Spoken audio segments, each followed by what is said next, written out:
নমস্কার বন্ধুরা, issue story স্টুডিওতে আপনাদের স্বাগত জানাচ্ছি।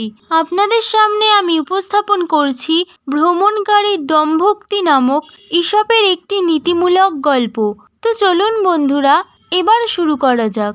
এক যুবক বিদেশ ভ্রমণ করতে গিয়েছিল। ভ্রমণ শেষে একদিন সে দেশে ফিরে এলো।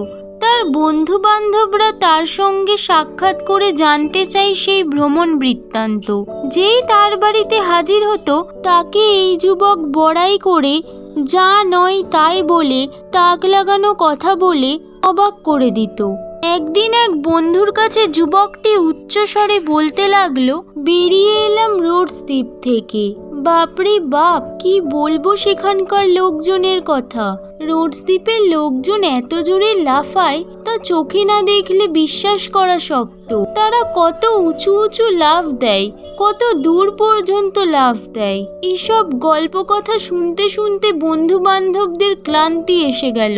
একদিন এক শ্রোতা বলে উঠল, শুনুন মশাই, আপনার রোডস দ্বীপের ভ্রমণ সত্য, আমরা কেউ তা অস্বীকার করি না, কিন্তু সেই বৃত্তান্ত উঁচু গলায় জানাতে জানাতে আপনার এতই দম নষ্ট হচ্ছে যে ওদের ওই দীর্ঘ লাফ লাফাতে গিয়েও অত দম নষ্ট হয়নি, এটা আমরা বুঝতে পারি। নীতি কথা, সত্য কথা গলাবাজি করে বলার দরকার হয় না। এখানেই শেষ হলো গল্পটি। গল্পটি ভালো লেগে থাকলে লাইক এবং শেয়ার করুন। এরকম আরও অনেক নীতিমূলক গল্প শুনতে হলে চ্যানেলটিকে সাবস্ক্রাইব করুন এবং নিজের মতামত কমেন্ট সেকশনে জানাতে ভুলবেন না।